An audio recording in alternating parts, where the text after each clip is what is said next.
Bismillahirrahmanirrahim. Assalamualaikum warahmatullahi wabarakatuh.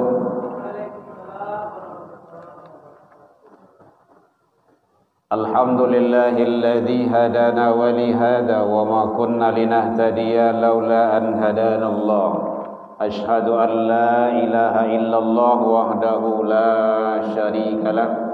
Wa ashhadu anna sayyidana wa nabiyyuna Muhammad sallallahu alaihi wasallam alladhi akhrajan nas minadh dhulumati ilan nur wa yahdihim ila siratal mustaqim. Amma ba'du. Puji dan syukur selalu kita ucapkan kehadirat Allah Subhanahu wa taala. Alhamdulillah biidznillah wa qadarullah, dengan izin Allah Subhanahu wa taala sampai ini malam kita masih diberikan oleh Allah umur panjang. Alhamdulillah, sehingga dengan nikmat umur tersebut bisa kita hadir di rumah ibadah dalam rangka kita untuk mengharap ridha Allah Subhanahu wa taala. Alhamdulillah, sampai malam ini kita masih diberikan oleh Allah kesehatan, insyaallah zahir dan batin, waktu luang dan kesempatan, serta keistiqomahan hati. Mudah-mudahan seluruh dan semua nikmat karunia yang Allah berikan mampu kita syukuri dalam rangka kita untuk menyembah, mengabdi dan mengharap ridha Allah Subhanahu wa taala. Selawat dan salam kepada Nabi besar Muhammad sallallahu alaihi wasallam. Allahumma shalli ala Muhammad wa ala ali Muhammad.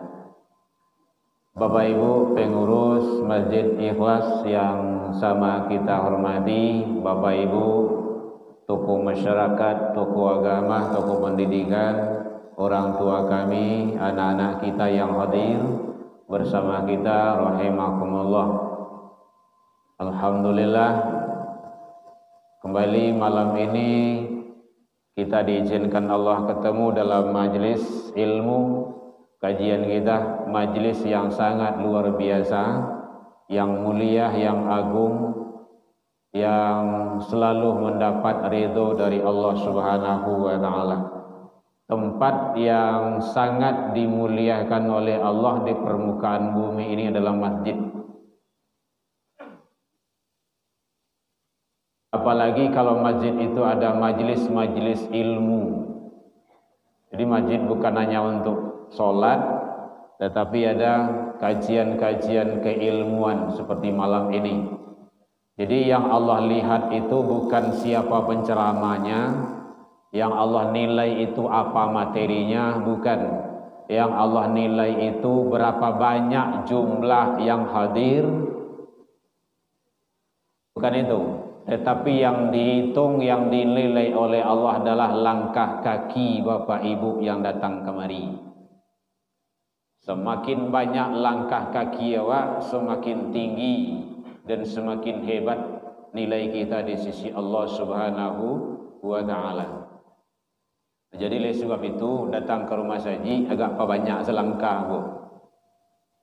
Mungkin putar-putar dulu gitu kan, keliling komplek dah, baru sampai kemari. Karena memang setiap langkah itu yang dihitung. Di tiap langkah kullu hasanatin khutwah. Bu, ini terang bu? Baik, semangat bu. Jadi langkah kaki awak tu yang dihitung. Dan sampai kini awak belum hitung langkah awak lah tu. Biarlah Allah saja yang balas. Satu langkah itu balasan yang diberikan oleh Allah, yaitunya setahun puasa sunnah dan setahun solat malam qiyamul lail. Cie langkah. Kalau banyak langkah, yuk kalian salah. Gitu. Jadi makanya agak rajin hadir datang ke majelis ilmu, tapi jangan lupa membawa kue. Kalau lihat do, kalau enggak, kan nyata. Baik, Bapak Ibu hadirin kaum muslimin rahimakumullah. Sebenarnya kita akan awal kemarin karena ditelepon oleh mama kita, badan kurang sehat. Allah izinkan kita untuk istirahat istirahat. Gitu. Ya itu betul tidak lalu ibu itu istirahat ya. 1 pekan kita. Jadi menjelang akhir tahun kemarin kita mengadakan kegiatan daurah tahfidzul Quran, menghafal. Jadi ada anak dari Pasaman, ada anak-anak dari mana nginap di tempat kita belajar menghafal Quran 2 pekan lamanya. Syukran. Jazakumullah khair. Pekan terakhir baru Allah izinkan untuk istirahat. Baik, Bapak Ibu hadirin kaum muslimin, kajian kita lanjutkan pembahasan kita bicara yang lewatnya kita bicara masalah tentang babul sholatul jamaah wal imam, tentang sholat berjamaah dan imam. Imam itu khususnya di dalam sholat, dan umumnya imam itu adalah pemimpin. Kalau kitabnya adalah Kitab Bulughul Maram, Al-Hafidz Ibnu Hajar Al-Asqalani, itu dijelaskan. Kemarin kita sudah membahas hadis yang ke-422 sampai 428. Untuk jalurnya ada di YouTube itu. Kita lanjutkan. Kalau ada yang bertanya, boleh Bapak Ibu.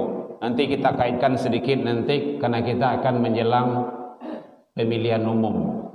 Karena ada di dalam Al-Quran, ada dalam hadis, Allah mengatur, Allah menyampaikan, Nabi dan Rasul mengarahkan, membimbing kita. Jangan sampai salah. Jadi ternyata memilih pemimpin itu penting, iya. Perlu, iyo. Jadi makanya jangan salah pemikiran pula kita. Kalau masalah jamaah, terang apa? Ndak bau hujan kan? Rahmat itu. Kalau memilih jamaah itu ndak ada babnya. Bab tentang pemilihan jamaah ndak ada itu, ndak ada fikihnya. Siapa saja boleh menjadi makmum, menjadi jamaah, menjadi warga, menjadi masyarakat. Orang buta boleh menjadi makmum, boleh. Anak-anak boleh menjadi makmum, boleh. Perempuan boleh. Jadi itu salah satu ulama tidak membolehkan perempuan itu menjadi kepala negara, pemimpin itu, karena Nabi dan Rasul itu tidak ada yang perempuan. Karena kodrati masing-masing itu sudah ada. Nah, kita bukan bahas bab itunya. Tapi yang kita bahas adalah tentang melanjutkan hadis kajian kita, bicara masalah yang berkenaan dengan yaitunya sholat berjamaah dan masalah imam di dalam sholat berbangsa dan bernegara. Nilai-nilai filosof atau filsafat yang terkandung di dalam sholat berjamaah ada di dalam kehidupan berbangsa dan bernegara. Makanya ada bab pemilihan imam. Jadi imam itu tidak sembarangan dipilih. Hadirin kaum muslimin rahimakumullah. Kita lanjutkan hadisnya. Yaitunya ada hadis menjelaskan, Rasul menyampaikan bahwa bicara masalah kehidupan berbangsa dan bernegara di dalam bermasyarakat dan juga kehidupan berjamaah di dalam sholat berjamaah itu sangat luar biasa. Kita ndak perlu dari ma asalnya, sia orangnya, nam pokok dia sama tujuan. Walaupunnya berasal dari Lubek, kalau masuk ke dalam masjid itu harus menghadap kiblat. Inyo datang dari Lubuk Buaya, Lubai atau dari Bali, kalau masuk ke dalam masjid menghadap kiblat. Jadi tujuan sama. Di dalam berbangsa bernegara itu tujuan sama. Salat berjamaah juga seperti itu. Dan sebelum masuk ke dalam salat berjamaah, masuk ke dalam masjid, itu harus menjaga kebersihan dan kesucian. Taharah namanya, atau berwuduk. Nggak boleh indah tuh. Jadi wuduk itu menjadi wajib hukumnya kalau di bawah untuk sholat. Bu, lihat aja bu, konsentrasi bu, konsentrasi. Hukum asal dari wuduk itu apa? Wajib, sunnah, makruh, mubah, haram. Hukum dasar wudhu sunnah. Bila wudhu itu menjadi wajib apabila dibawa untuk ibadah, baik salat ataupun ibadah tawaf. Sebelum tawaf itu kan wudhu dulu, wajib. Rukun pelaksanaan haji dan umrah itu. Tetapi kalau hukum dasar dari wudhu itu adalah sunnah. Kalau kita melaksanakan, kita berpahala. Jadi ibu-ibu sebelum pergi ke pasar, ke kedai, ke mana saja, berwuduk dulu. Sebelum tidur, berwuduk dulu. Sebelum lalok. Jadikan wuduk itu pakaian bagi kita. Nanti ada bab khususnya untuk pembahasan masalah wuduk itu. Oh ternyata wuduk itu sangat luar biasa. Awak yang menganggap biasa-biasa saja. Kalau tidak, kenapa Allah menyampaikan, Bapak Ibu udah hafal itu, ada potongan doanya, innallaha yuhibbut tawwabin wa yuhibbul mutatahhirin. Apa itu artinya? Sesungguhnya Allah sangat mencintai terhadap hambanya yang suka taubat, tawwabin, wa yuhibbul mutatahhirin, dan Allah cinta kepada hambanya yang mutatahhirin, yang taharah, yang suci, yang bersih, yang menjaga wudhu.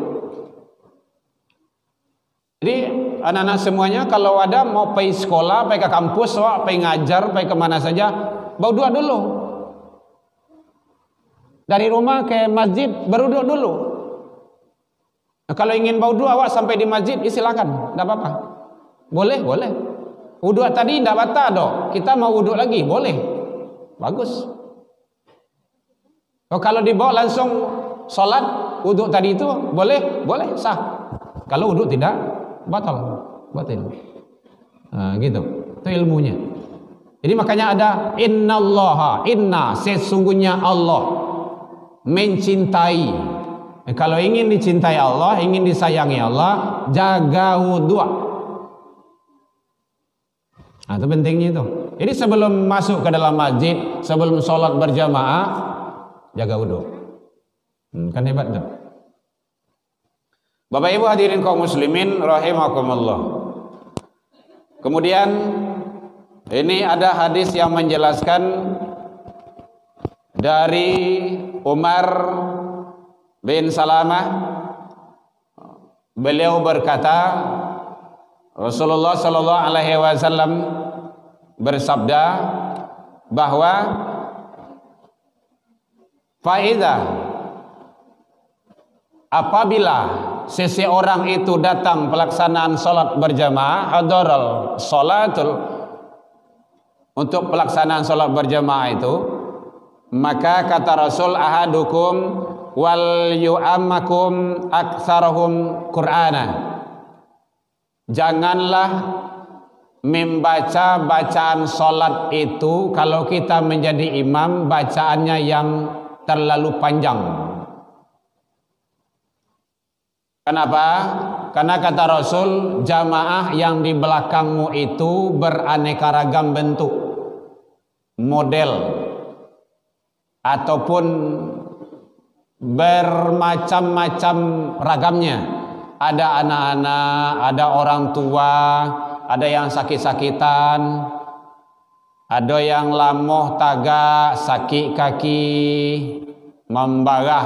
Kalau di kampung pun membarah namanya itu. Lamu tagak itu sakit kaki namanya itu.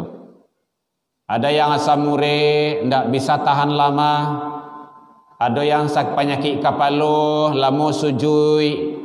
Makanya jangan terlalu lama.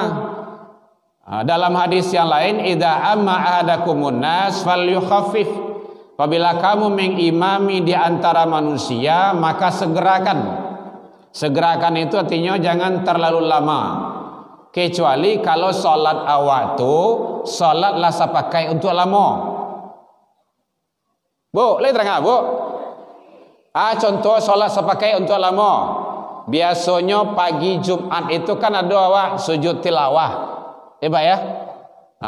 Itu kanlah sepakai untuk satu surah tu. Surah Sajadah atau surah Al-Insan. Rakaat yang keduanya. Itu boleh tu. Karena lah sepakai untuk itu. Tapi kalau salat biasa saja, maka falyukhaffif, segerakan. Artinya apa? Dalam masalah salat berjamaah saja, agar salat itu lebih afdol, lebih hebat dan lebih utama berlaku afdalunya, maka begitu sampai-sampai imam menjaga jangan sampai salat jamaah kita itu tidak terbawa kepada khusyuk. Bagian dari kekhusyukan itu adalah tidak senang dalam mengikuti imam. Nanti ada namanya imam yang dibenci. Ada seseorang itu salatnya ndak melewati telinganya, ndak sampai melewati telinga, jangankan diterima Allah, lewat telinga ndak salat itu. Ada beberapa kriteria, salah satunya adalah imam yang dibenci. Imam yang dibenci itu artinya apa? Bahwa imam itu apabila dia bermasalah. Mungkin para imam tu ndak ketujuh jamaah. Kan ada je tu. Risiko ndak ada tampil lain. Atau mungkin akhlaknya ndak sesuai dengan karakter keimamannya. Yang namanya imam. Imam tu kan pemimpin yang akan diikuti. Apalagi kalau dalam solat. Dalam solat itu hubungan kita dengan Allah, itu imam yang bawa itu. Makanya imam tu hak peto bagi imam. Imam tidak boleh diperintah. Oi, kamai lalai. Lamu mana mas? Tidak boleh itu. Imam tahu. Ukuran kamai itu mayang indah tu. Sini tidak ada, tempat lain sering itu. Lamu bana kamai lalai.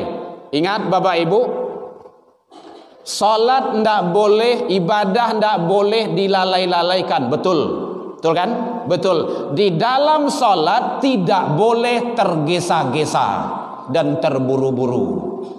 Hati-hati itu. Ini kadang-kadang ada tempat lain kan.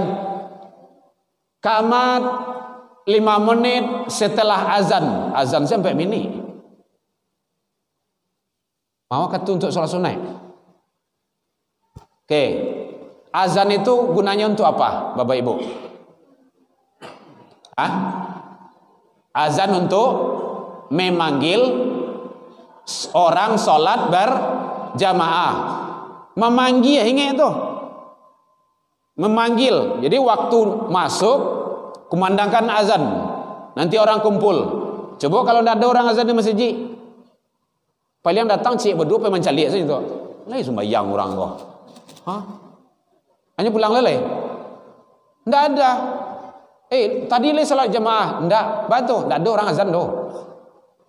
Jadi azan tu untuk memanggil jamaah. Kalau memanggil jamaah, tunggu sampainya tiba. Apalagi kalau ada jamaah tetap. Ikut jamaah di tengah jalan baru wala kamai. Balari jamaah kamari. Sesangap. Sesangap apa tu? Sesangap. Apa kau solat dia apa? Tidak boleh. Apabila melaksanakan solat berjamaah, jangan berlari. Jadi bapak ibu-ibu, kalau apa solat berjamaah kamari, walaupun orang lah mulai solat berjamaah, jangan berlari. Risiko berlari itu banyak. Tata ruang mereka. Tungkui taji lapa, tata macam-macam lah tatanya tu. Berdarah-darah beko. Tiba siko angok lah sesak lo. Angok sesak beko tentu kawanan sebiang. Mangai kos. Gitu. Jadi hilang kekusukan, jalan saja. Makanya diatur. Jam alarm kau kan awak yang mengatur kau. Ndak awak lo diatur doh. Kita yang ngatur. Coba lihat Bapak Ibu, kalau di Masjid Al-Hakim itu tuh 30 menit itu, 25 menit itu. Jarak antara azan dan iqamah. Kalau di Masjidil Haram itu tuh 30 menit itu. Banyak sholat sunnah yang bisa kita lakukan. Jadi kalau setelah azan, laksanakan sholat sunnah dulu, rawatib. Jangan duduk saja, rugi. Ibu-ibu kalau Allah azan, lah masuk waktu tu, awak duduk saja sampai pelaksanaan solat wajib, itu rugi itu. Waktu disediakan, disiapkan, tapi kita tidak memanfaatkannya. Rugi sangat itu. Kenapa? Karena kata Rasul bahwa alaika bikasrati sujud lillah, hendaklah engkau memperbanyak sujud kepada Allah. Fa innaka la tasjud lillah, sesungguhnya satu kali sujud saja engkau kepada Allah, illa kata Rasul, illa raqafallahu biha darajah, Allah angkat derajat seseorang hamba itu sekali sujud. Kalau banyak salat sunnah berarti kita banyak sujud. Makanya apa banyak salat sunnah? Nah, itu caranya. Jadi jangan terburu-buru melaksanakan sholat berjamaah, jangan tak kaja-kaja, atur saja mana yang bagusnya. Yang penting tidak boleh tak kaja-kaja. Bahkan Rasul tadanga aja suara bau dua tu, orang bau dua kan ayau dua tu tadanga tu, kepecah kamari itu ditunggu tu. Semakin banyak jumlah jamaah, semakin hebat jamaah itu. Jadi jamaah awak pun tak lo kambang-kambang kampi parui di balari-lari kita kajak-kajak gitu kan. Kau pai solat berjamaah, jangan balalai-lalai, jangan balambe-lambe, nyodo jodoh ibu-ibu, ndak ibu psikoro, ibu tempat lain. Sabalun orang kamek lon tibo nyodo. 5 minit atau 2 minit menjalan kamek barunya tibo. Hanya 1 minit tinggalnya pupuh solat sunat. Awak sedang takbir kau orang kamek. Beranglah korang, orang sedang solat sunat, you kamai Allah saja. Padahal awak melambe-lambean. Kalau ingin banyak solat sunnah, capek datang. Makanya tadi itu perbanyak langkah datang ke masjid. Gitu. Jadi apabila kamu mengimami di antara manusia, ini kepada kami itu, kepada kami para imam ini, fal yukhafif kata Rasul, segerakan, jangan lama-lama. Apabila kamu solat sendirian, fal yutawil masya'ah, persilakan sepanjang yang kamu mau kata Rasul. Gitu. Kecuali tadi, kan ada kecuali tadi. Kalau kita solat dikhususkan, mungkin kini awak ada solat tarwih di siko. Dalam solat tarwih itu dalam awak berusaha untuk khatam Quran, kan bisa saja kan 1 juz. Atau 1 makra atau 1 halaman dalam 1 rakaat, kan bisa saja itu. Boleh kalaulah sepakai untuk itu. Sering itu dah banyak masjid-masjid dah banyak itu. Di Ndarong dah sering itu, di Baitur Rahmah ada itu. Masjid-masjid yang lain ada. Tapi kalau jamaah awak tu lah perenggo-perenggo sudah lah gae-gae itu kan, ndak bisa tahan lama tagak gitu. Maka sebagai imam arif dan bijaksana, jangan lama-lama. Ini artinya kalau awak menjadi pemimpin jangan lama-lama bana. Itu indikasinya itu. Kalau menjadi pemimpin tu tahu jo jamaah, tahu jo masyarakat. Iko menjalang duduk ada tangguang doh. Minta-minta suara, mencari-cari suara masuk ke rumah sajid je musalla. Beko lah duduk aniang saya le. Ndak tahu jo orang tu doh. Bahkan Islam dihina pula. Itu tidak baik itu. Makanya dalam Al-Quran Allah sampaikan kriteria dalam memilih imam. memilih pemimpin itu, dia harus bacanya fasahah, lidahnya tuh hebat, tutur katanya, sopan santunnya, ramah tamahnya. Indah berang saya si kepala itu sedolah itu, nggak bisa. Karena negara ini luas, jamaah tuh masyarakat tuh dikadibok kama, makanya aturannya ada dalam Al-Quran. Ada yang bertanya, Bu? Boleh? Oh, Pak ya. Tapi jangan Pak ya, nah, Pak. Ya. Oh itu, Masya Allah, luar biasa. Ini pertanyaan tauhid. Satu, mudah-mudahan kalau Allah izinkan kita bahas di sini keutamaan wudhu. Di antaranya amalan wudhu sebelum kita sholat kita sudah mendapat ampunan dari Allah. Belum sholat. Apalagi kalau sholat. Wudhu saja, setiap pelaksanaan wudhu itu keluar dari seluruh anggota wudhu dosa-dosa yang kita lakukan. Terutama adalah dosa kecil.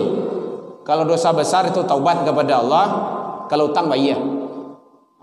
Jadi utang enggak lunas itu. Kok kecil kok lansai utang kok dia wudhu kok enggak. Jangan salah kaprah pula. Utang bayar ya Bu ya. Nah, gitu. Jadi di antaranya adalah setiap anggota wudhu yang kita basuh itu dosa berguguran. Kalau bahasa kampungnya anyui bahasa muayi wudhu itu jatuh. Bahkan sampai dari salo-salo kuku. Itu bahasa kampungnya tuh. Kuku tahu Bu? Salo-salo kuku. Makanya ibu-ibu perempuan, para pengantin baru ndak boleh pakai kutek. Pakai inai boleh ya? Karena kutek itu adalah melampok. Namanya itu melampok kuku. Menutup. Itu.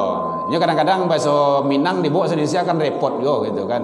Melampok, menutup kuku. Jadi ibu-ibu tidak boleh pakai kutek. Apalagi kalau kuteknya itu terbuat nanti dari benda-benda yang najis. Tidak boleh. Kalau inai boleh. Inai itu menyatu dengan kuku. Maka boleh dibawa untuk sholat. Itu keluar itu bersama itu. Yang kedua, seluruh anggota wudhu kita itu nanti itu menjadi tanda pengenal di akhirat. Ya Rasulullah, ya. Bagaimana engkau tahu dengan umatmu yang di akhir zaman ya Rasul? Kalau kami yolah, kata sahabat di saat itu, Abu Bakar yang hidup bersama Rasul, yolah, kami hidup bersamamu, berjuang bersamamu, melihat engkau, ibadah bersamamu. Tapi umatmu yang di akhir zaman, caranya engkau tahu ya Rasul. Kata Rasul, nanti umatku di akhir zaman itu ghurmu arjalil asaril wudu. Ada bekas-bekas tanda-tanda wudu di anggota tubuh hambaku itu, kata Rasul. Nanti di akhirat bercahaya. Jadi anggota tubuh awak itu yang kanai basah, kanai wudu itu bercahaya dia. Wah, gitu. Ummati, kata Rasul, tal ilal amamah. Umatku, sini. Ayo sini. Wah, tuh. Yang mencilau-cilau tuh. Mencilau-cilau tuh bahasa kampung apa tuh? Mencilam-cilam. Ada apa tuh? Oh, gitu. Kalau jarang wudu atau redup tuh. Kayak lampu kemati lah. Lampu pijar jauh-jauh tuh. Apa bintang jauh-jauh tuh. Antara hidup la yamutu wa la yahya. Ndak lo hidup dalam mati tu. Hidup mati lah gitu. Gitu. Apalagi kalau ndak wudu. Ya ndak wudu, ndak salat, itu kalam tu. Sadolah tu ndak do celah itu. Jadi sebagai tanda. Kemudian juga anggota wudu itu atau amalan wudu itu sebagai tanda pengenal kita nanti di akhirat. Bapak Ibu, di akhirat indah ada KTP.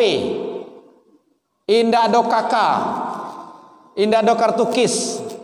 Apa cilai? Indah ada PP. Apa cilai itu? PKH. Oh, apa PKH? takaha sudah dodo je pekaha lele. Ndak ada cialah ada. Tanda pengenal ndak ada. Tanda pengenal itulah bahagian anggota yang dibasuh, yang dicuci dengan wuduk. Makanya sunnah. Bapak Ibu, ini karena bertanya Bapak tentang masalah wuduk. Makanya sunnah kalau berwuduk tu jangan pas-pas saja. Idza kuntum ila shalah faghsilu wujuhakum wa aydiyakum ilal marafiq. Basuhlah tanganmu sampai mata siku. Jangan sampai siku saya. Labian sang ini. Labiahnya tu nanti kata Rasul akan menjadi perhiasan yang paling mahal. Kalau di dunia kau perhiasan yang paling mahal apa? Ameh. Dia teh ameh apa? Berlian. Dia teh berlian. Intan berlian. Lah pernah ibu celia. Alah ya. Dia teh intan berlian apa? Ndak ada lah. Ado cuma ndak tahu roh itu kan. Ada namanya lu, ada marjan namanya. Marjan tuh perhiasan itu. Cuman diambil dia orang untuk sirup. Sirup marjan gitu kan. Perhiasan itu, perhiasan semuanya ada di surga itu. Perhiasan yang paling mahal itu nanti adalah bahagian anggota wudu yang kena air wudu yang dilebihkan. Ingat tuh, ndak pas-pas tuh. Kalau pas-pas tuh pulang pokok situ. Tuh untuk sih itu. Keganti syarat gitu. Kalau ingin balabia, ingin banyak perhiasan, maka lebihkan dari anggota wudhu yang diwajibkan. Sampai siku wajib, sampai kemari. Mohon maaf Bapak Ibu. Bahkan Rasulullah itu membasuh tangan tuh sampai kena bulu. Awak malu menyabui itu, ada YouTube loh. Jadilah katia gitu. Dek ibu lau manciang kan, sampai basah tu. Makanya membasuh kepala tu jangan penceki mana, diko sana, rambut sekitik. Bukan, wamsahu biruusikum. Ingat bahasanya, sapulah kepalamu. Mohon izin. Sapu, bukan rambut. Kepala, ingat tu. Awak fikih awak kadang-kadang ala kadar saja. Mohon maaf, agak jelek dikit. Gitu. Sapu kepala, bukan rambut. Tapi kepala. Rambut dia tumbuh di kepala, maka rambut itu kan naik. Makanya orang botak, apa nak? Enggak orang itu, orang apa itu? Orang botak ya. Orang botak tetap menyapu kepala. Enggak ada ceritanya doh. Oi buya, ambu dah rambut dah. Bukan menyapu rambut, menyapu kepala. Wamsahu biruusikum. Ingat bahasanya. Maka wudu itu jangan asal-asalan Bapak Ibu. Idza kuntum ila shalah faghsilu wujuhakum. Basuh wajahmu, basuh. Membasuh tahu salah, pasti bersih ya. Ibu-ibu kan cuci piring kan? Bersih kan? Gitu. Cuci kain bersih kan? Wamsahu biruusikum. Basuhlah, sapulah kepalamu. Tangan, kedua tangan. Ilal marafiq. Bu, hello. Ingat, ilal marafiq. Ila itu sampai kepada. Jadi mulai dari siko sampai kemari. Sampai kemari. Bukan dari siko. Itu teknis itu. Bawa bayu dua pakai keran. Ini tidak apa-apa. Biasakan saja. Cuma dibantu dengan tangan. Itu guna tangan. Gitu. Ya. Bukan geko-geko saja. Ya kan geko-geko. Basuh kaki. Itu. Bukan. Sempurnakan. Nanti uduk, menyempurnakan uduk. Sempurnakan udukmu di saat waktu yang dibenci. Begitu kata Rasul. Siapa yang mampu melaksanakan itu, maka dia lewat sirat nanti seperti kilat. Lak, tiba seberang.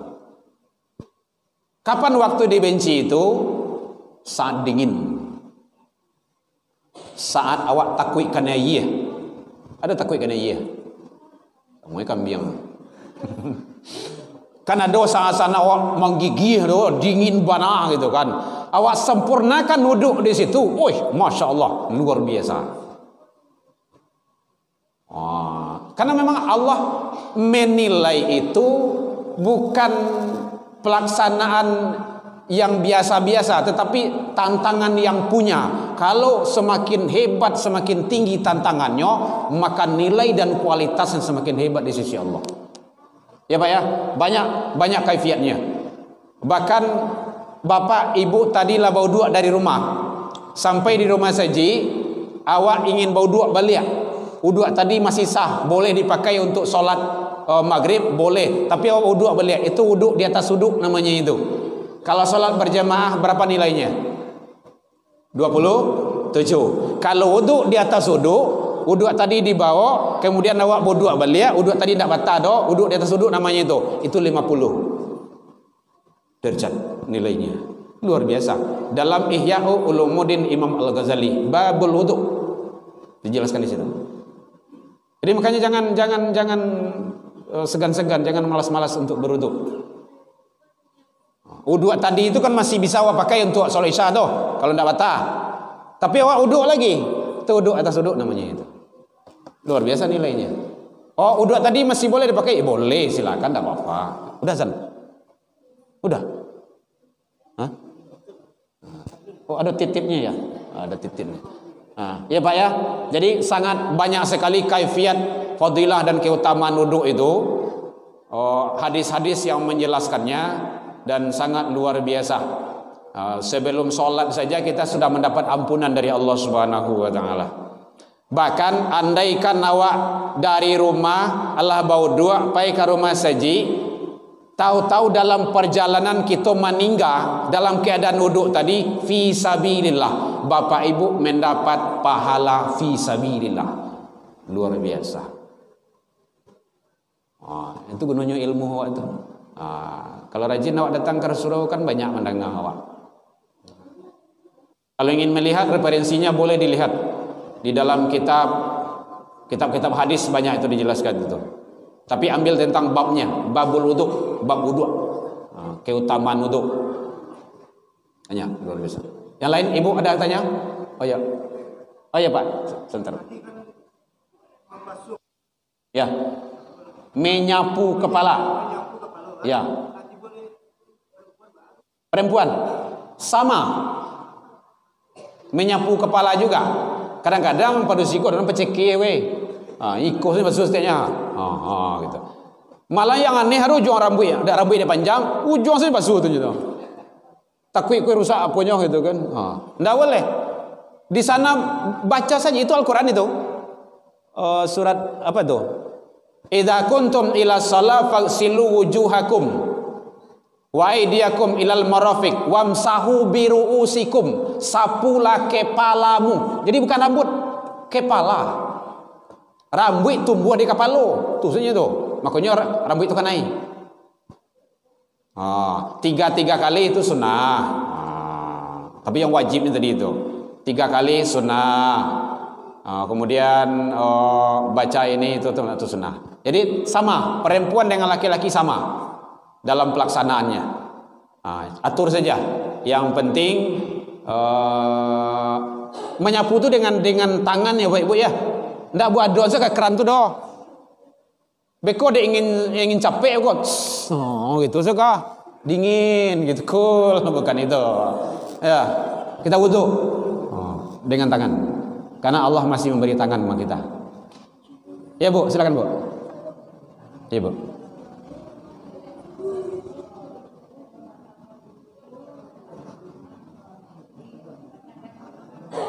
Yang membatalkan wudu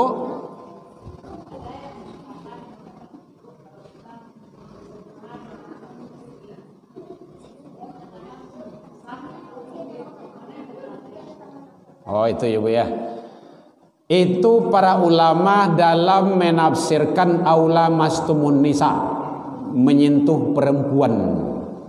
Itu saja istilah para ulama itu. Jadi ada ulama yang menyatakan suami istri wuduknya tidak batal, dan ada yang menyatakan suami istri wuduknya batal.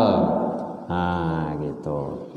Dalam menafsirkan aula mastumun nisa itu artinya jangan kau menyentuh perempuan kalau apabila dalam keadaan berwuduk. Itu masih lanjutan itu tuh ayatnya itu. Begini, karena ada ulama yang menyatakan wuduknya itu batal karena dia memahami menyentuh perempuan di sana bahasanya adalah nanti itu diuraikan oleh para ahli hadis dan ahli tafsir, itu masalah dukhul. Suami istri batal. Siap wudhu, kemudian dia suami istri batal wudhunya. Kemudian kedua, ada yang menyatakan, terutama Imam Malik, Imam Hanafi juga, beliau menyatakan kalau menyentuh perempuan itu tidak ada ser, tidak masalah. Paham ibu ya? Piu-piu, nah itu. Beku berjalian mana kau? Udah sih kau tahu. Ada kiu-kiunya, tuh batal tuh. Batal wudhu. Bahkan kalau dibawa ke ilmu tasawuf, Bu, halo. Nah, begitu jangan salah apanya. Bahkan kalau dibawa kepada ilmu tasawuf, ilmu tauhid, melihat saya kepada ibu, melihat saja gitu kan. Kalau ada ser, wudhu ambo batal. Wudhu lihat. Begitu menjaganya itu. Itu risiko mainnya itu. Itu main berdosanya itu. Kalau tidak ada piu-piu tadi itu, ya biasa saja, enggak batal wudhu. Dengan suami istri tadi kan, karena konteksnya suami istri. Karena ada Rasulullah Shallallahu Alaihi Wasallam mau pergi sholat ke masjid, kemudian mencium kening istri beliau. Bersalaman dengan istri, kemudian istri yang soleh itu kan muah, ada bang, assalamualaikum, salam, muah, gitu kan. Bini awak ada bu, jadi bini kawan masalah aku, ayo masuk ambulan awak aku, ya. Istri kita boleh. Jadi maka Rasulullah tidak mengulang wudunya, langsung sholat. Itu ulama yang menyatakan bersentuhan antara suami dan istri setelah berwudu tidak membatalkan wudu. Tergantung kita dalam menganalisanya yang mana. Tapi kalau duhul batal wudu, kalau ada piu-piunya batal wudu itu kan. Tapi kalau biasa-biasa saja tidak. Mungkin bapak ibu yang bapak ibu yang pergi haji dan umrah, kalau membawa istri awak, bini awak, kau tak dipacian situ hilang bu. Apalagi kalau tawaf. Tawaf tuh kalau tak dipegang istri kita, nyobot di kawan. Babini baru dua. Hilang. Jemaah kita ada kehilangan seperti itu. Gitu. Akhirnya ada, ibu tunggu di sana, jangan kemana-mana. Telepon sama polisi. Jadi artinya apa? Bahwa tidak ada ser tadi itu.